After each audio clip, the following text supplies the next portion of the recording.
how social interaction and social psychological theories could learn from this area as well. And that impact on learning theory, so educational theory around autistic people. I think these theories could be valuable too. So, this was a list Dinah and I put together a few months back of autistic cognitive patterns that produce more explanation. And we ended up with quite a long list, so I'm not going to go through them all. But the uneven ability, spiky profile, so topic switching, enhanced processing in certain areas, flow states around repetitive behaviour, stuckness, perseveration, and all these things that are quite characteristic of autistic cognition and ways of being. So there's quite a lot that can be looked at through this kind of lens. So without further ado, I'm going to hand over to Dr. Dinah Murray. It's a lovely list of names.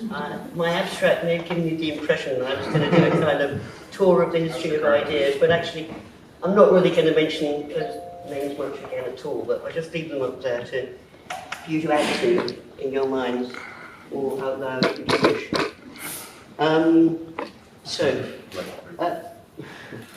Mainly I use the word interest in a way that fits with its very wide range of ordinary meanings. That is, I use it more as a natural than as a scientific term. But this talk is partly meant to show how maths can give that a different spin. Okay, let's just a little summary of interest. Interests range from fleeting moments to lasting passions, from narrow fixations and self-seeking plots to duties and universal concerns.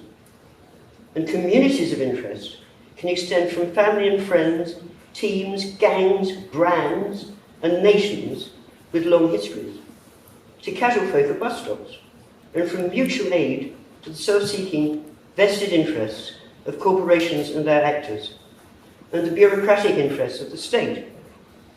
Interest prepares for action and for interaction. Though this talk is mainly about humans, all living things have survival interests and action rationality. They may not have kind of shiny human type rationality, but okay. An ecological model of interest was developed by Mike Besser and myself, that's Mike Besser, in the 90s, based on my PhD. It was intended to bring mathematical rigour to the folkish psychology. So you don't need to really read and understand that, but you can see we were really trying, and that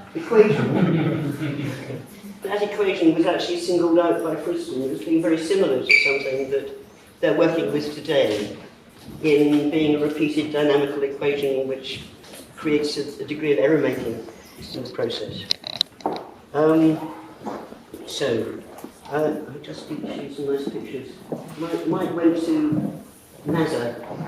I don't know how he got there, but he did, and he came back with these wonderful projections of what an interest system might be kind of looking like from some angles. Okay.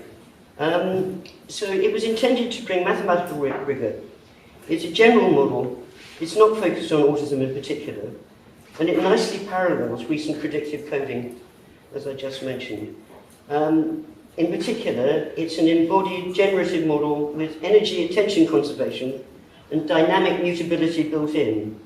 And so an active exploratory character emerges, probing possibilities in an environment.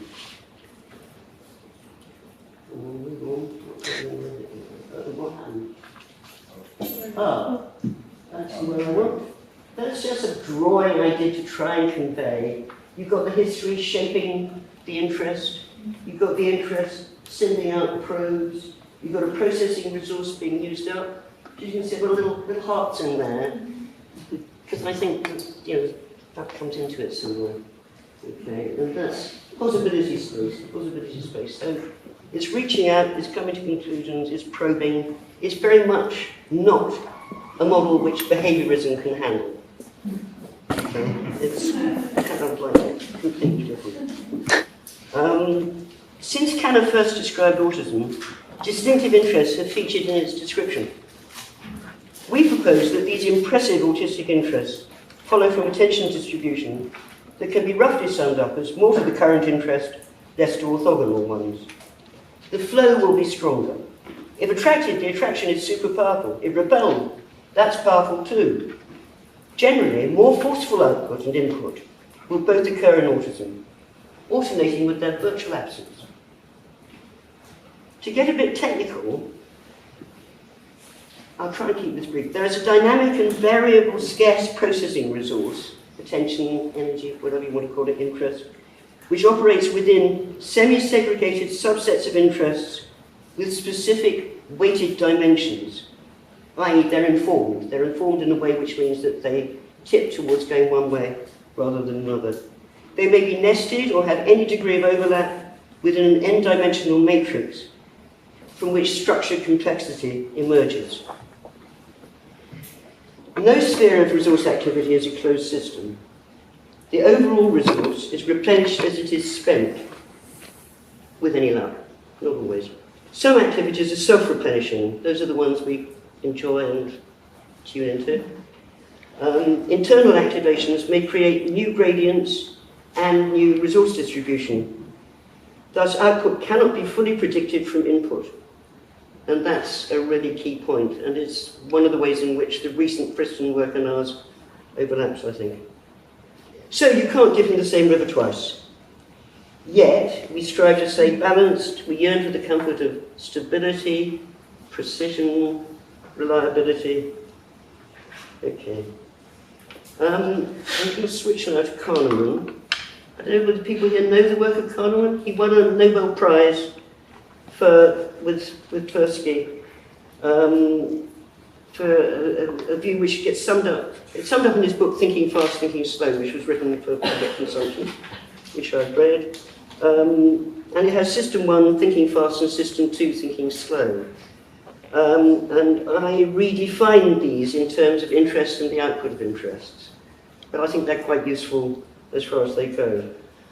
I think System 1, which has rapid selective availability cascades, is what I've described as an interest system.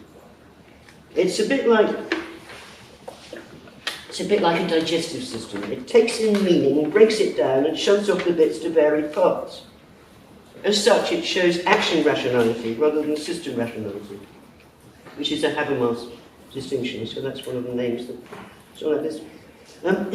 I suggest that an interest system's content is informed movement with semi-segregated flow directives with real-world opportunities for output at their output end. So their output may be in the real world, or it may be in the imagined world of System 2, where they're expressed in time and are sort of sensory. They're quasi-sensory, they pretend to be sensory. In my thesis, I called System, what he called System 2, I called it cognitive space, or playground of the imagination. Until interests are expressed, they cannot be examined or evaluated. They're just going to go churning around in your head. So they need expression in order to look at them. Expression of an interest is an activity that has a presence in space-time.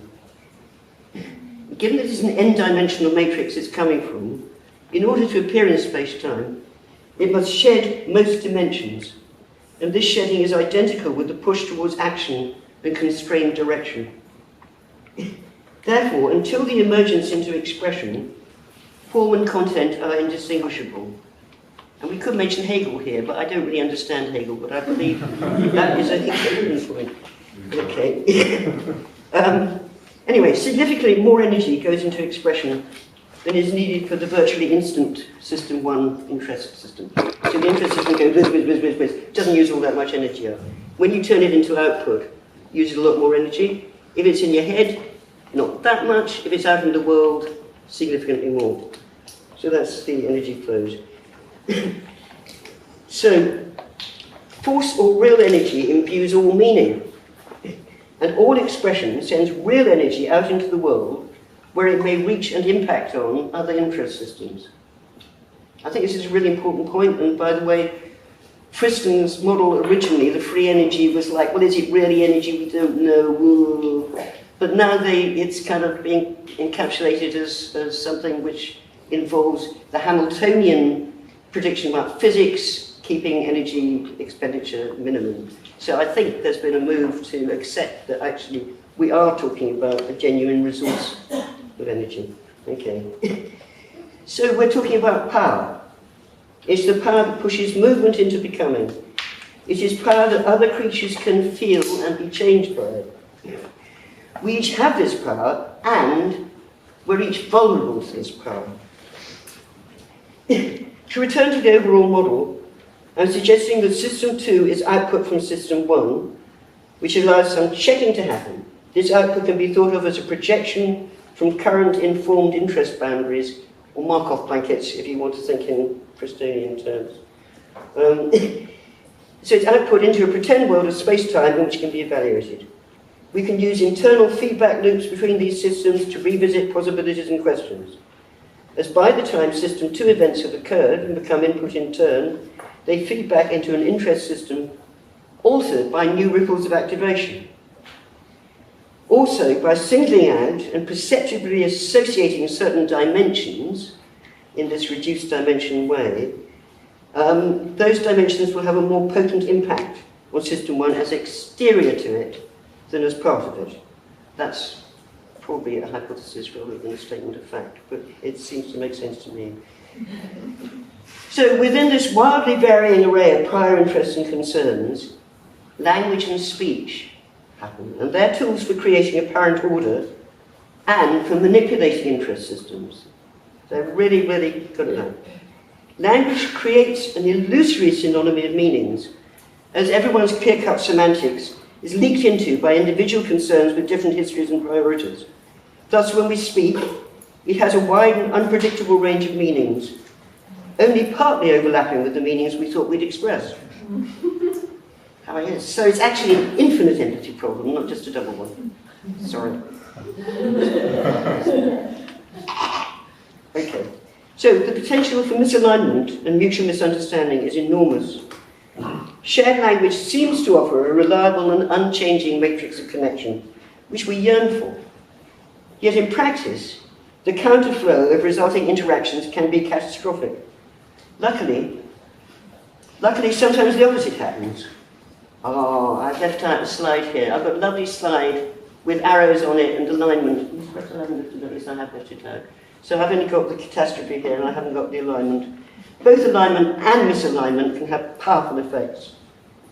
So that's how it feels, and this is how it looks, which can really cause problems for other people. So you're feeling terrible inside, and what they're saying is somebody going absolutely bananas and turning into a kind of wild beast.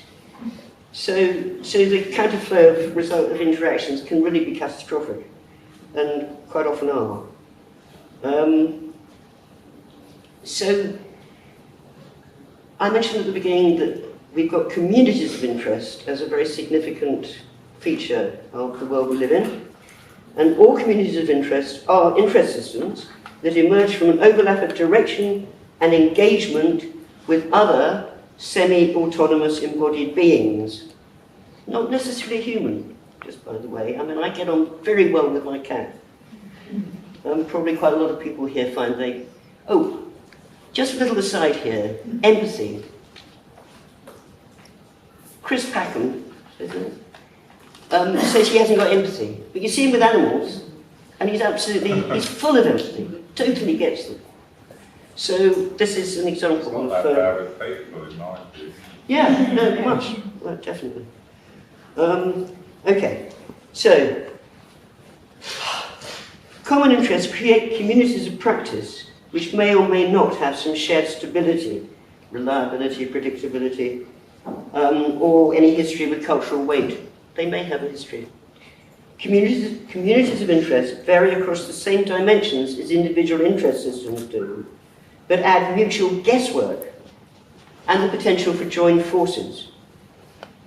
Sometimes the deployment of joined forces is not a good thing. Think armies, corporations, not always a good thing. It's lovely when it's us buddies.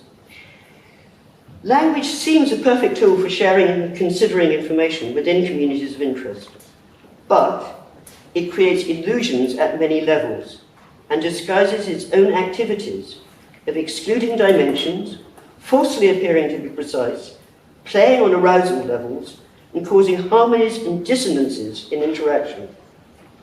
It's a power tool for manipulating interest systems that can be and is used to pursue hidden ends. So power tool is also a little bit crude because you don't really know what it's going to do. And distorted information flows create real vulnerabilities within interest systems of any scope. I've got another slide here.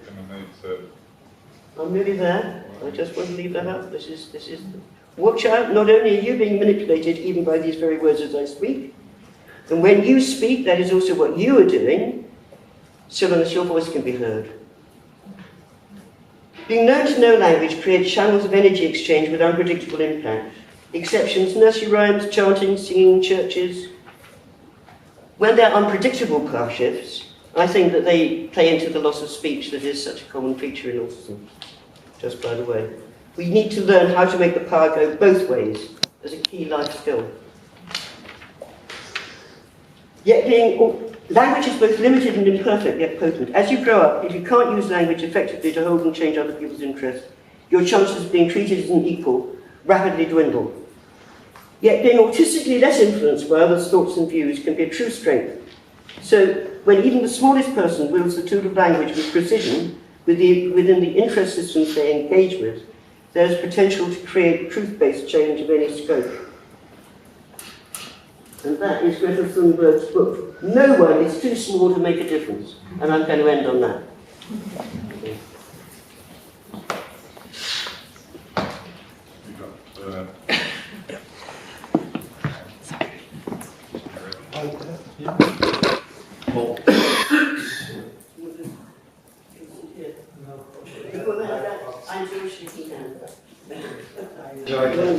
You don't need to sit here. I'll stand up. So, kind of a psychedelic slide. Very long title. But I can do this. I very much like it. You were told by the way. I don't know whether I can do this justice to all the complex things you said. I can do this in a very impersonal way, but I'll do it in a very personal way. So when I was a very small boy, I dreamt of one thing, it was becoming a philosopher. What I became was an engineer. It was from a point of view of society and from a point of view of income probably, it was the better deal. So I became an engineer, I worked as an engineer for more than 20 years. I lived a happy life, although I struggled sometimes, I struggled a lot of times. I kept my connection with philosophy. I did something, I did another master in cognitive science. And 2 or 3 years ago, the lights went out. I completely crashed.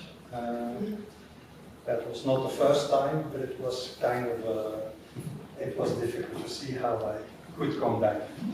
And to end that story,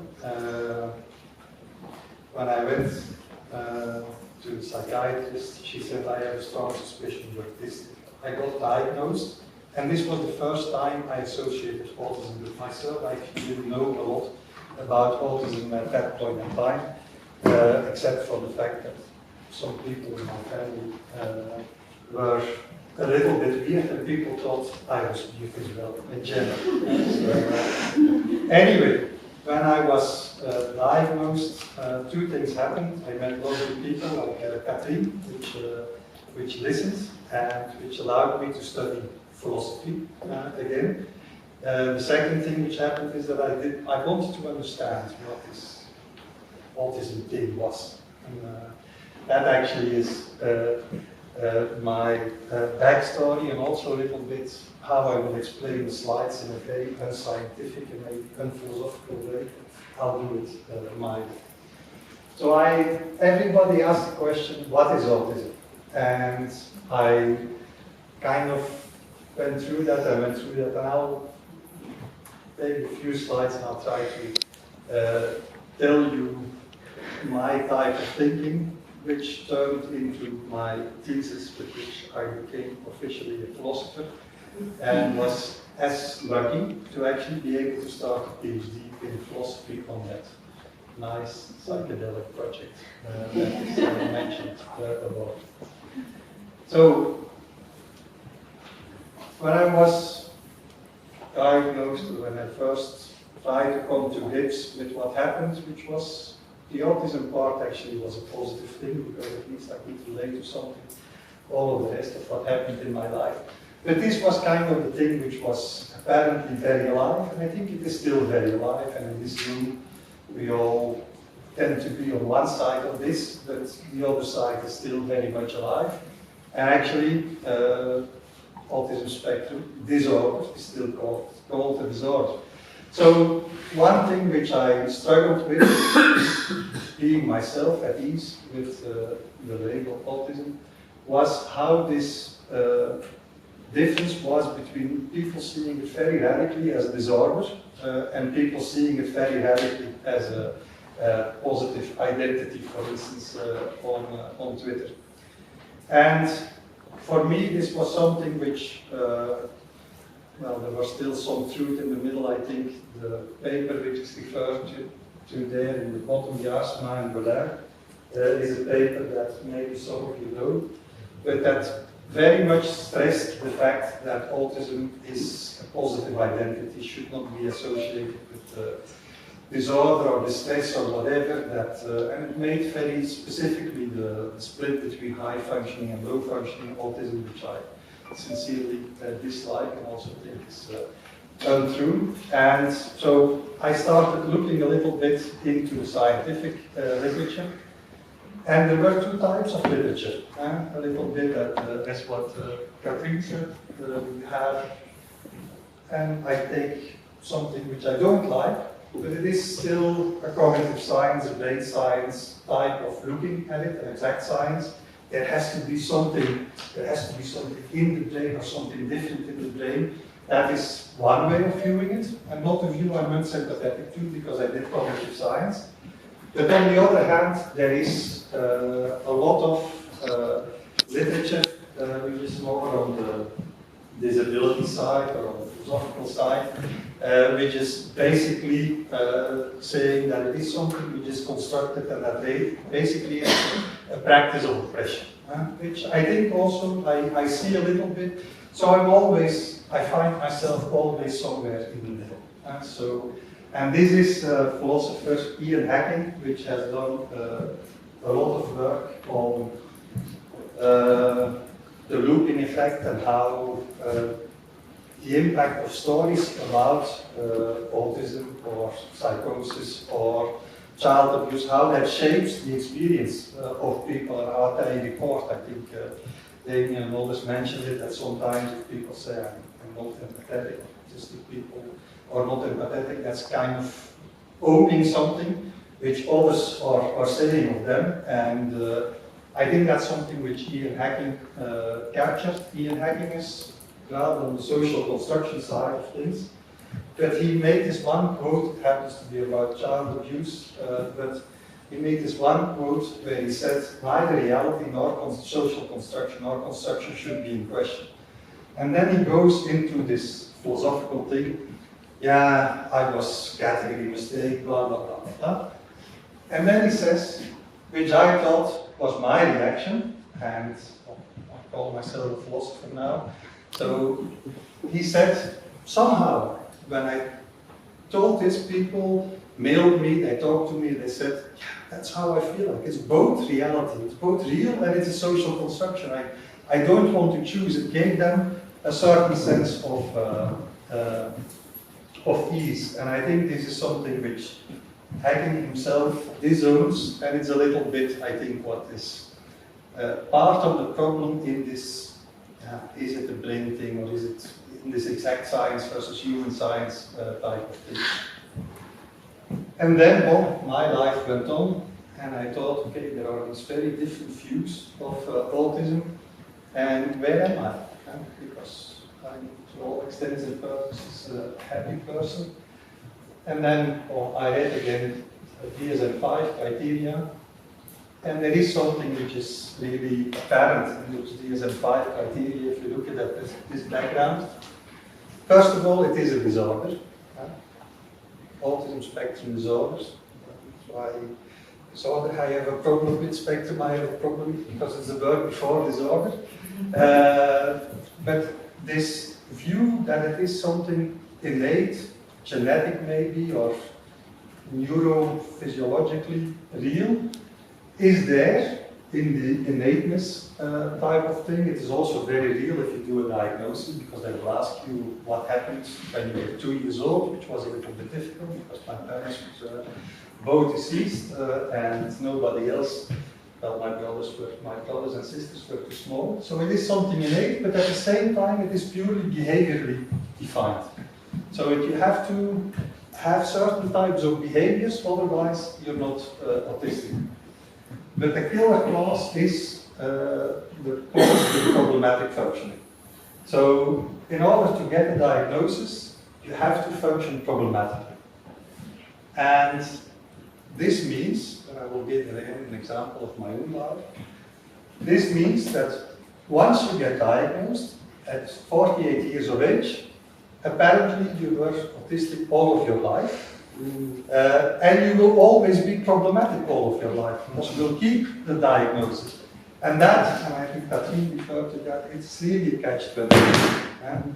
In my specific life, for instance, somebody of the insurance told me, well, given it's autism, either it doesn't exist, it's a social construction, or you had it all of your life, in which case we shouldn't have given you any insurance, so we don't have to pay out.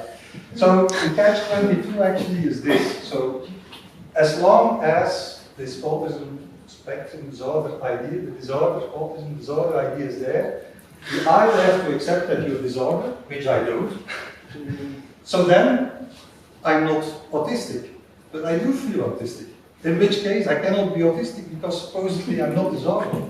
But there is also a real, if you have kids and I have kids, there is really also another catch-22 there. Yeah? So, because maybe a child gets a diagnosis, or doesn't get, or she doesn't get the diagnosis, and certain behaviors, if they're not autistic, well, they have to adapt, because we all want to have certain minimum norms of tact. We do this in this room, that's a norm of tact, which we kind of enforce and which we expect other people to behave.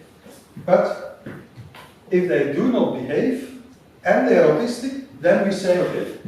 And there is something very double about that. If you are a parent, it is not as simple like saying there is a diagnosis and then well, that kind of solves kind of all of the thing. So then I go a little bit quantum mechanics. So what is the problem here? The problem with the science, the problem with the diagnosis, I come back. With the science, with the autism research, I think there is a problem in the sense that from one specific scientific field, one really wants to find the particle, the thing that is autism, the small thing that is autism. Theory of mind module which is missing, or this or that. From a human sciences point of view, one looks at behavior, and for instance, there is the book by Peter Hobson, which really says it's behavior that comes from attachment from child and mother, and all that typically defines something like autism. There might be a brain thing as well, but typically it's that what defines autism. And I think this misses a point, which is also a point which was raised around a debate which was raised around particle physics. Is it a particle or is it a wave? And in the end, it is both and it is neither. It is a phenomenon. And if you try to catch the phenomenon in all of its particle aspects, you will not see anymore how it is as a wave, and vice versa. So if you want to define autism as a purely exact thing, you will maybe get a group of people together which behave totally differently, which are totally heterogeneous.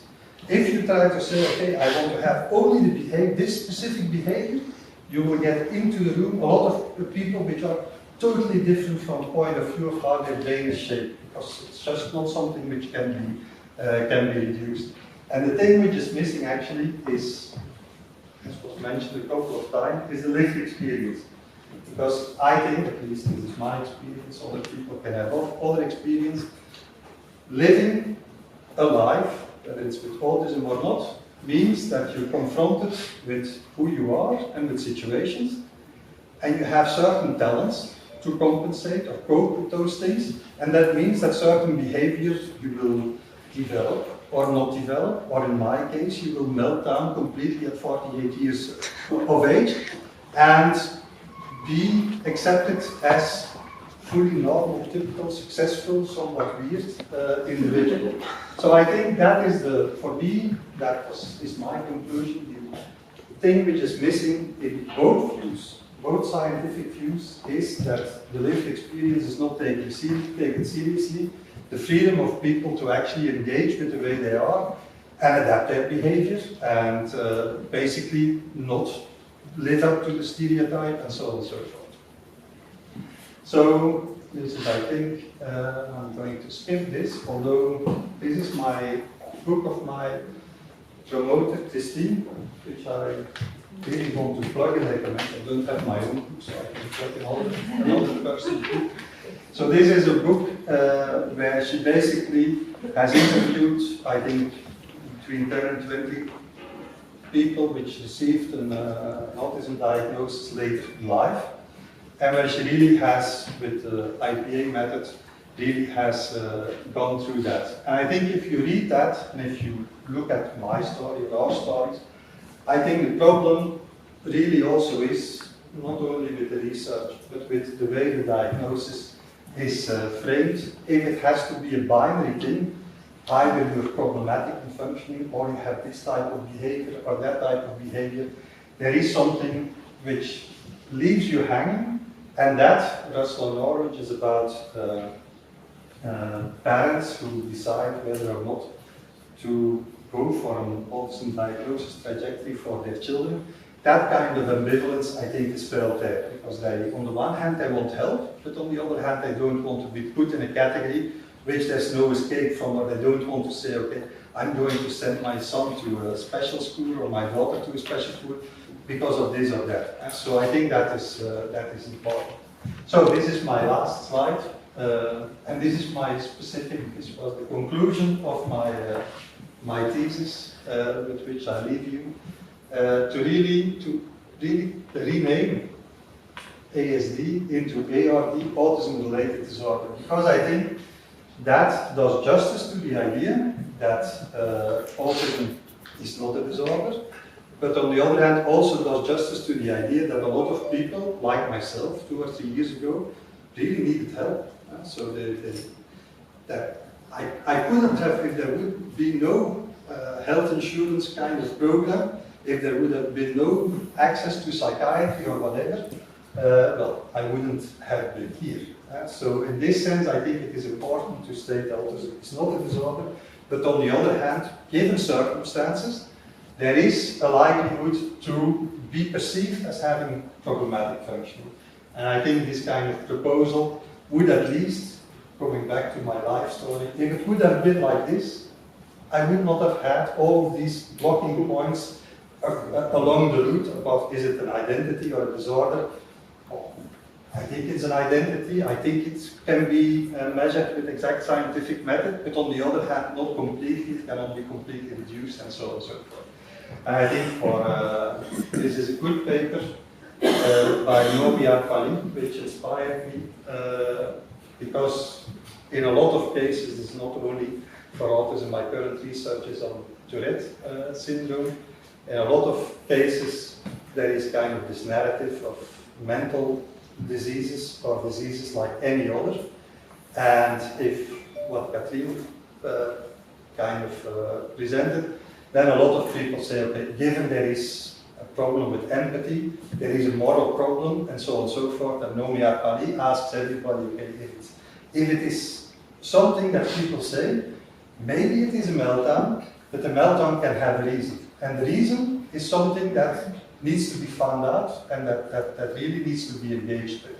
So I don't think that this biomedical discourse of saying that it is just a disorder, just something in the brain or in the body, that this is the right one. So the rest I won't read, I will give it, because I don't know whether I overdid my time. We're running slightly late, I think, but Phil, hopefully we'll have a time for a question or two at the end, of course now we can.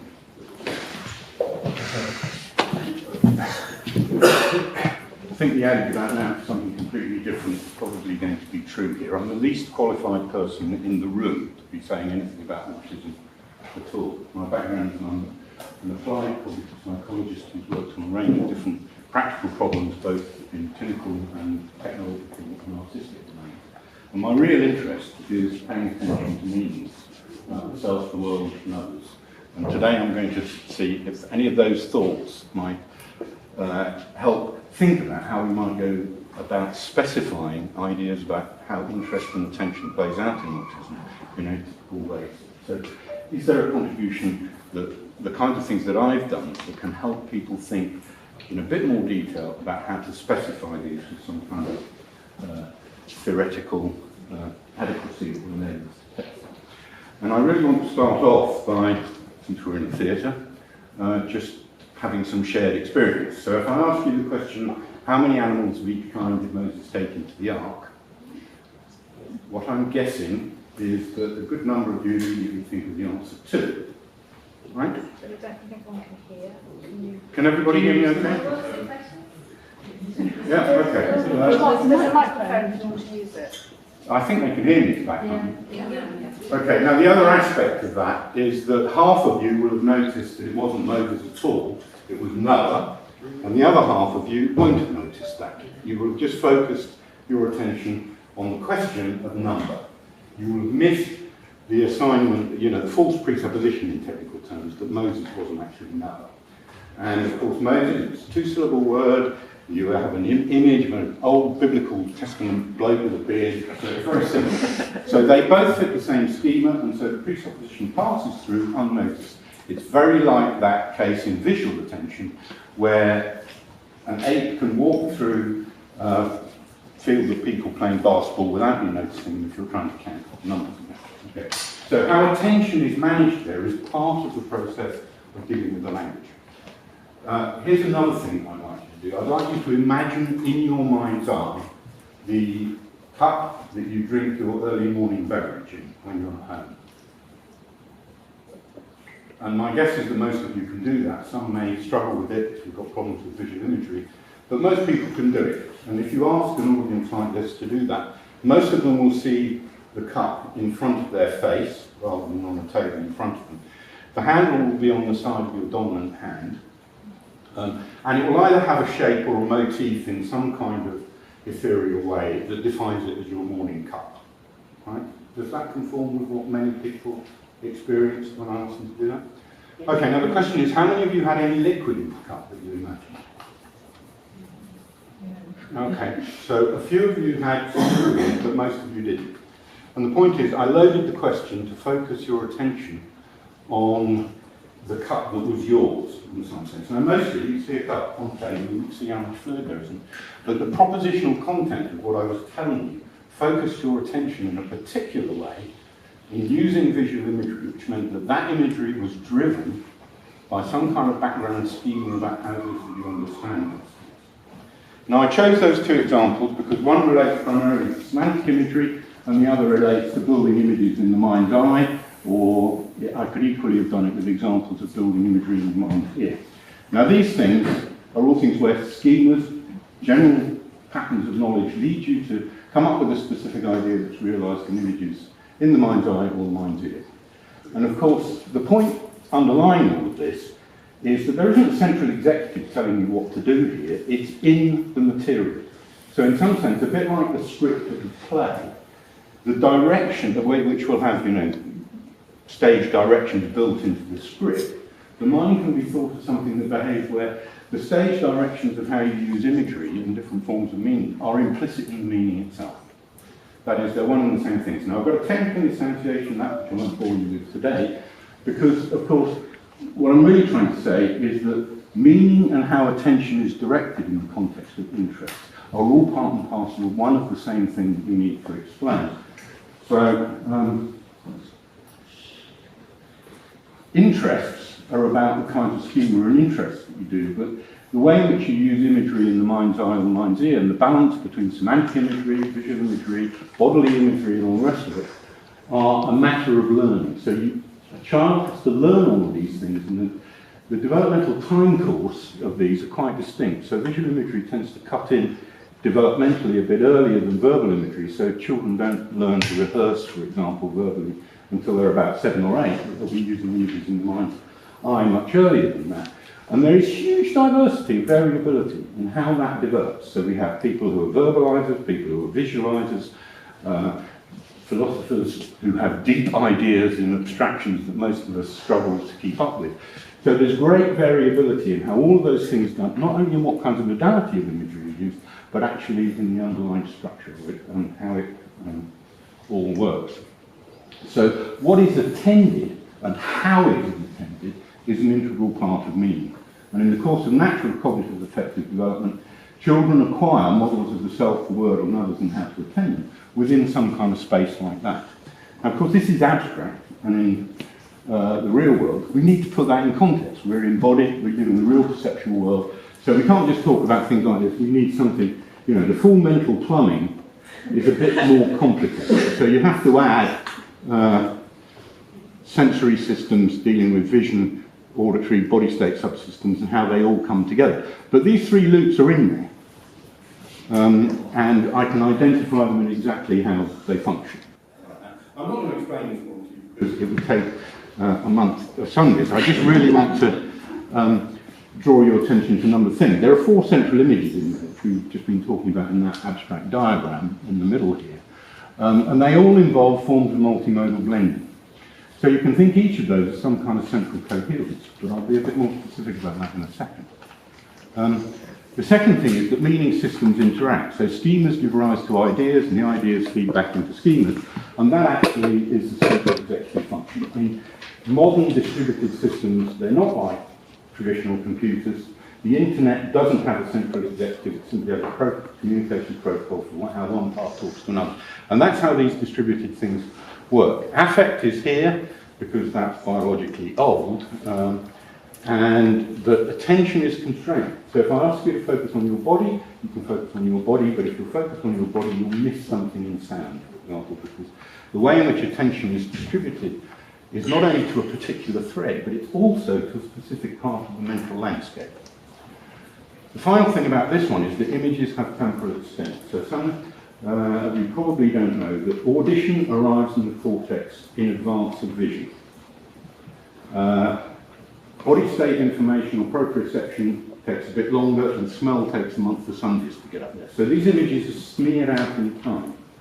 So if you take any kind of system that interacts and just focus for a moment on what's going on here in this cognitive affective meaning system down here, is that it's receiving sensory information from the body, sound and the world, but they're all offset in time, slightly. So this image that is being built here is smeared in time, and any feedback from the meaning system that comes in there is also smeared in time, but at a much longer lag. So the challenge here for building models of the self, the world, and the others is that it's not just that there's a complex integration function here, it's that they're smeared out in time. And if they're smeared out in time, and that has unstable properties. So imagine for a moment that you've introduced instability in the feedback from that processing loop. It's going to be very hard to establish regularities of experience in there.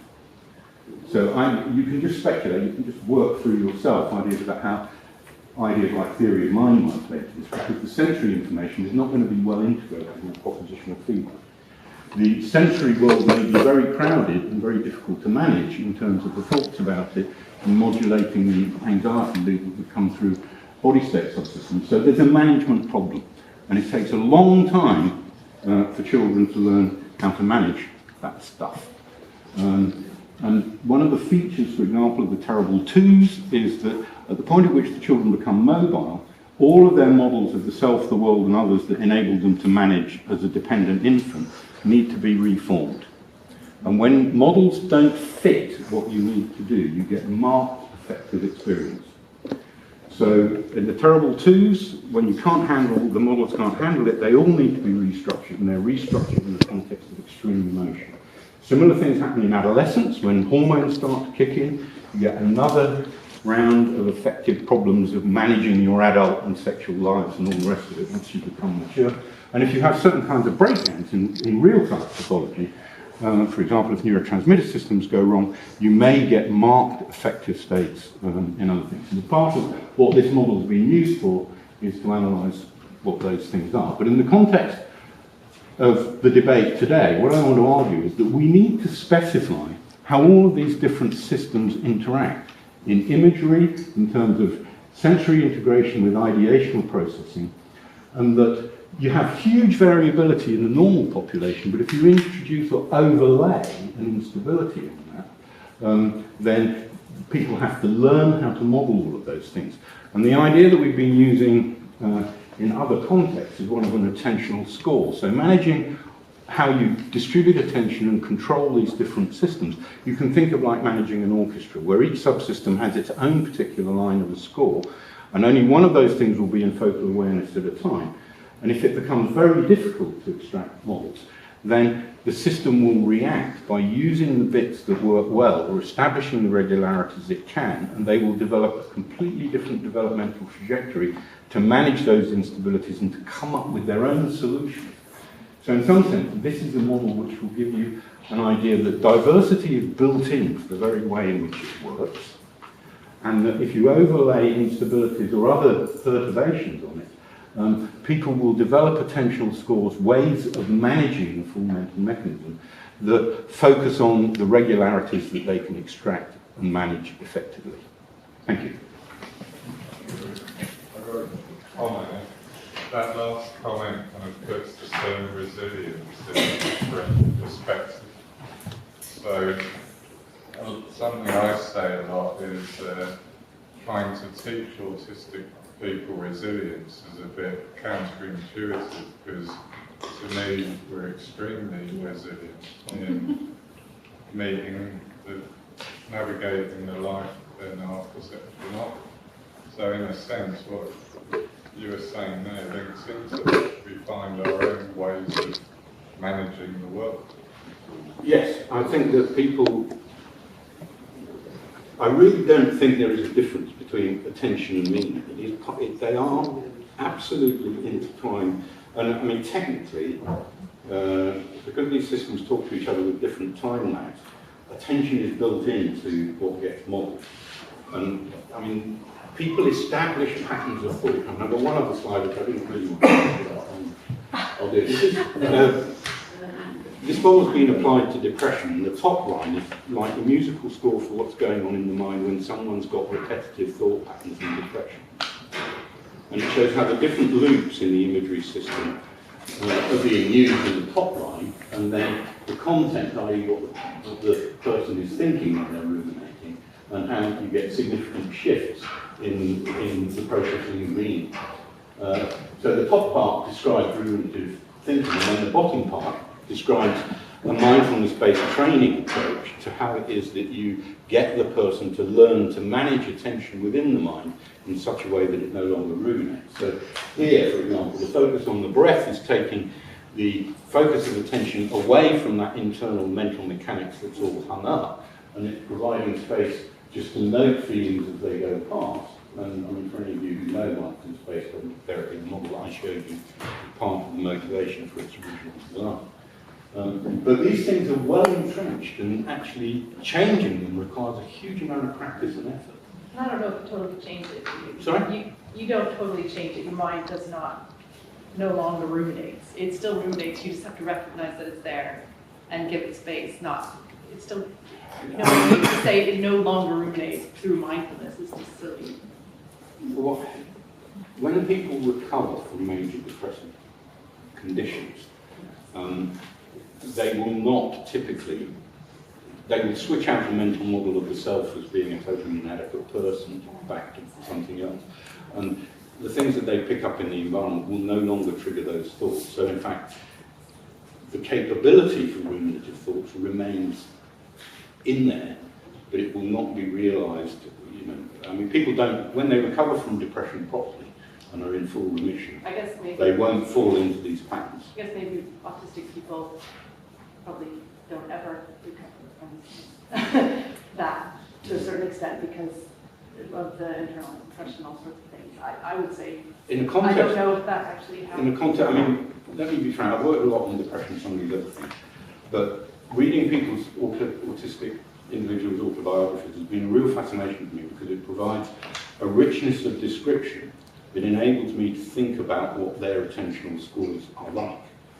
And the fact that there's huge diversity in there is very important to me because it enables me to say developmental trajectories will enable this kind of diverse stuff to get automated in the mind. I mean, systems and systems, part of my own thinking. I mean, you get particular patterns become habitual. I mean, the mind is there to establish regularities and to respond to similar things in similar ways and different things in different ways. So you have to build those models, and you have to build models that enable you to attend to the stuff that is relevant to that kind of dynamic. And once they're in place, the great thing is that you manage your life. If you don't get yourself in a position where you've got differentiated models that will enable you to establish lots of different circumstances, then you run into difficulties because you get emotional, because you don't know how to behave in a particular context, for example. And that's not just a thing that goes with the autistic spectrum, if you like. It goes with lots of other things. I mean, there are various arguments that some people have very differentiated models of the self, the world, and others. And some people have oversimplified models of the self, the world, and others, and they're the people who are liable. But I don't think mindfulness overcomes that. I think that's something that you use to manage it. That it doesn't, you don't all of a sudden overcome all rumination throughout your entire life. That just, to say that is, No, I mean... yeah, it's a coping mechanism, it's management. I think for some people it's more than that. There will be a range of responsiveness in that. I mean, what we know from the data, or currently it keeps changing, but it trains you to not fall back into bad mental habits, if you like. So the rate of remission decreases. Someone who's in remission, the likelihood that they'll fall back into a serious depressed state reduces. So, I mean, it's really important work you've been doing, but I think my question is whether this is really applicable to autism. And I wondered if you've done empirical work. Because mood disorder and the kind of cognitive substrate, as the last lady was saying, I would say as a clinician are fundamentally pretty different. So I'd be very interested to know how if you'd applied an empirical investigation into this, and if you could do. I think you can. I mean, we've done it in... Yeah. This is... I mean, I really like opening the bonnet and trying to work out the mechanics of these things. So this is a computational system that we've been able to specify various aspects of it, and we've run some programs to do how focal attention will work with different types of meaning and so on. And so we can generate predictions, and we can generate models of actual data. At the moment, what I'm concerned with, I no longer run a lab. I have the relief of having been retired for a long time. So I don't immediately plan to go off and apply for any more grants. But I do think we can specify this kind of model in a way that would be testable. But the first thing, I think, which is what got me going on the problem, is that typical theories that come from either the neurosciences or from psychology in particular tend to be local theories. They're not macro theories. They don't work with the overall structure of the mind. They come in with a particular thread and then try and spread that thread out to symptomatology and, if you like, of any condition, and then they fall over when they can't deal with the breadth that's required. So that raises the issue of whether or not a theoretical approach has the right kind of expressive power or notational power to capture the diversity that then is the basis for explanation of tests. Yeah, all I'd suggest is you need to build it from the ground up rather than apply a model developed somewhere else into this, that's all. I think you need an empirical approach to that. In all other areas, I've done an empirical approach. As I said before, I'm the least qualified person really. No, it'd be a great idea to do it. And I'm really determined not to run